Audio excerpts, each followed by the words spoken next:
efficiency. Zero tailpipe.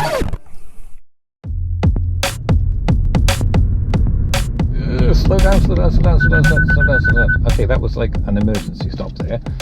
Lost it. Is it going to slow? Okay, no, I don't trust it there. That's too sharp. Hello, the Hyundai IONIQ Electric has a smart cruise control system, a kind of adaptive cruise control.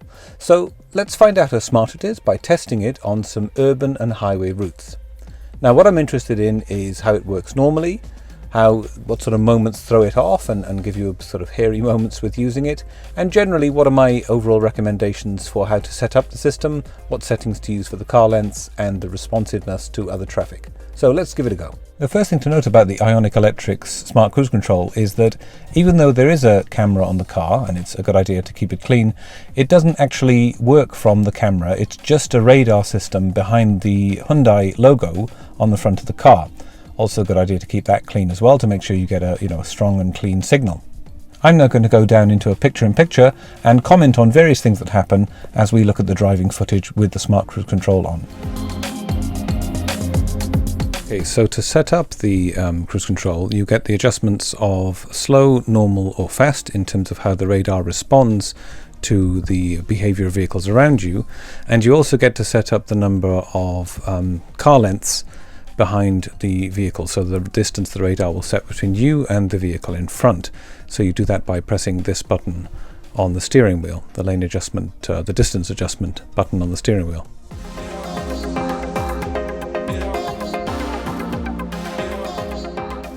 If you've got the smart cruise control engaged and it's following a vehicle at the front of the car lengths that are set, it'll show you in the center of the instrument cluster here with a little white IONIQ icon in front of it.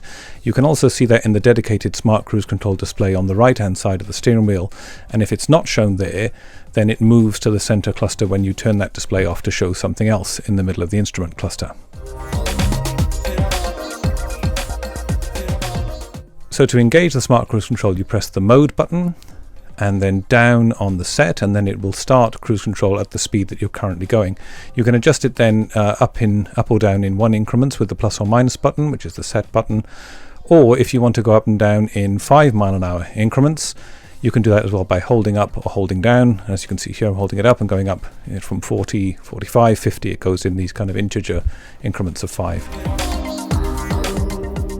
The kind of alerts that you'll see when you're using the smart cruise control, firstly, if you come to a halt for longer than 3 or 4 seconds behind a vehicle, you will have to re-engage the smart cruise control by pressing up on the resume button or tapping the accelerator pedal.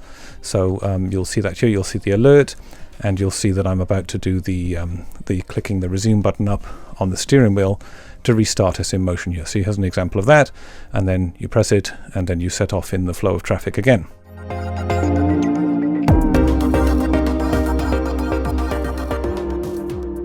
Another error you will see is the smart cruise control conditions not met. So this is when you don't have a vehicle in front and you're trying to start it at under 20 miles an hour. So the manual explains a bit more about this, as you can see here. Now, before I go into these kind of hairy, scary moments as I've explained them, I just want to say that all of the kind of edge cases I'm going to show here are covered in the manual for the IONIQ, and typically these kind of the way the system works is perfectly normal. So you will come up upon traffic, you'll either be following it on a motorway or following it in an urban setting like this, and the system works perfectly fine. There's no problems with it, and it's only when you kind of try and use it a bit on the edges of the parameters that the manual does tell you about, it does warn you about, that you get some of these instances that we're going to see in this video. So normally it will just follow traffic and be quite useful and speed and slow the car exactly as it's designed to do. It's not a kind of Tesla Autopilot system, so yeah. So where the system goes wrong particularly, I find, is when you approach fast onto stationary traffic. So for whatever reason the car hasn't detected the car in front early enough, and it can brake very, very hard, or you have to basically take over with the braking yourself. This can feel very disconcerting when it happens. Another one is merge-ins. So when someone merges into a lane in front of you, And again, either the system doesn't see it fast enough, or you just kind of have the feeling that it's not going to respond and you have to brake yourself. So here's an example here with this white van doing that to me. Again, this is GoPro footage, so it's more wide angle than it seems, and these events are closer to the car than they appear. I'm very alert, obviously, but yeah. So this is an example with the black Audi pulling in, and I've overridden the system and pressed brake myself, not to get into any kind of too close to the vehicle in front. This is an example where traffic is merging in on the on-ramp, the up-ramp, coming onto the highway, the motorway, and the car doesn't see it, so I intervene also to give courtesy to let the person in and to let them merge. The car won't be able to do that on its own. One of the biggest areas I've seen, and again it is mentioned in the manual, is this thing where people are turning out or turning off. So people turning off slower to the left, like this one. The car holds for a very long time at a slow speed or at a sort of constant speed before it speeds up again. Now this is kind of safe if nothing is behind you, but if vehicles are behind you, as they may well be in this case, they weren't here, but they may well be behind you, it doesn't pick up speed fast enough. So you should really sort of blip the accelerator and sort of continue the flow of traffic, not to be a hazard to vehicles around you. It's another example here with the vehicle pulling off to the right, and the car stays at the same speed that it was when it slowed down for the car to turn for some time. Final false example here with the truck pulling off, and the car holds the speed. It takes a while and tells you to look for surrounding vehicles, and then sort of gradually goes back up to the cruise speed that you've set, which is not ideal behavior really for the car. Again, the manual says that it will do this. So we have an example here as well with a car turning off, and you're going in the same direction actually, and suddenly the car doesn't see a following car in front and will try and accelerate up to full speed. So that's somewhere else where you've got to be vigilant, and it's on the edge of the use cases of the cruise control. For overtaking, I find that it's best to just sort of watch the flow of the traffic. Sometimes you can use it just normally here, so I'm just overtaking, I haven't disengaged the cruise control or overridden it, and then there was nothing behind me, nothing in the other lane, and the car will gradually pick up speed and continue on as normal.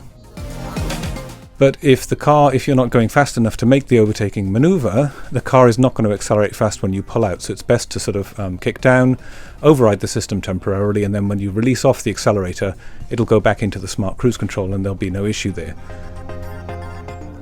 So, braking disengages the smart cruise control, accelerating doesn't. So this is an example here where I've got a brake because the car in front is kind of holding that lane in a way that I want to merge into it, but I'm too close to it, so I have to brake and then re-engage the smart cruise control system after I've made my maneuver to pull into that lane.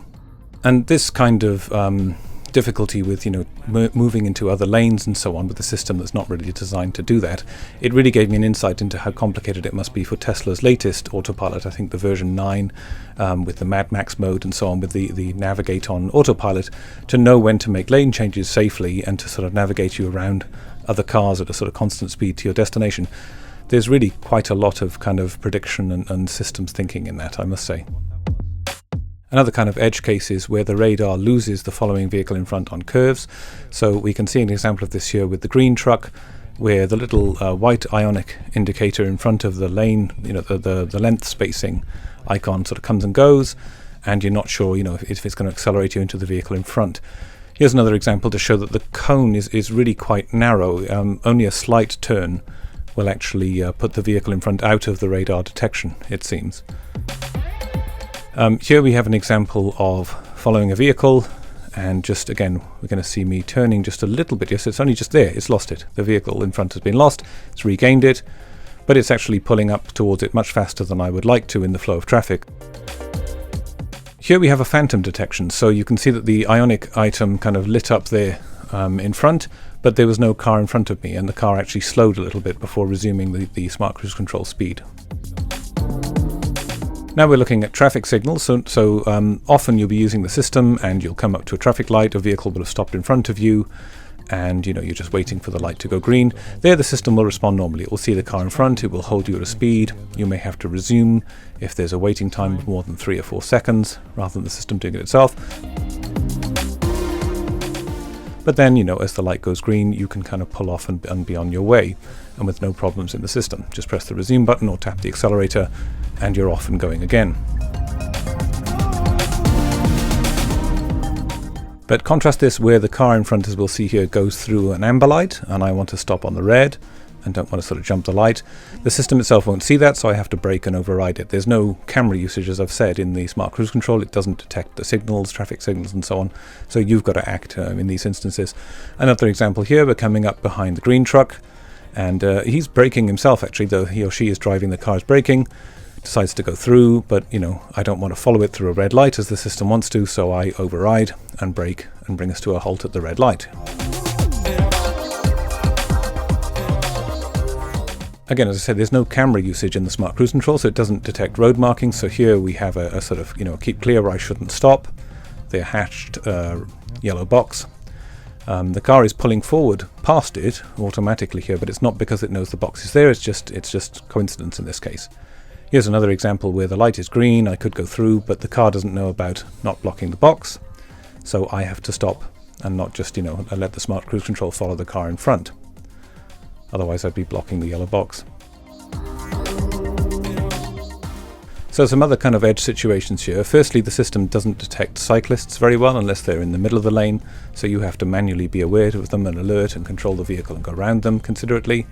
Again, the manual tells you it won't do that. Another one I find is it won't sort of respond very well to vehicles coming onto you, say overtaking into your right of way here. I actually knew the driver doing this. I recognized them as I went past. I might have a word with him later about his driving here.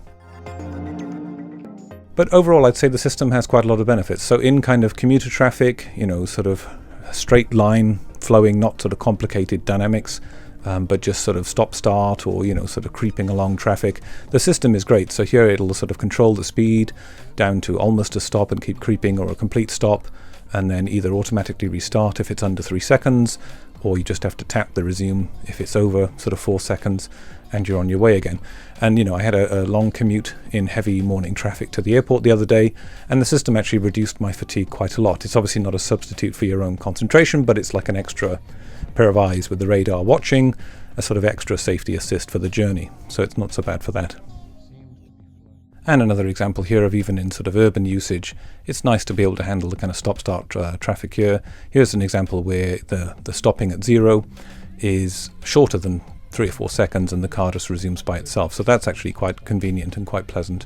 I think systems like Tesla's Autopilot might just do that automatically. The IONIQ only does it if you're stopped for about 3 seconds or less.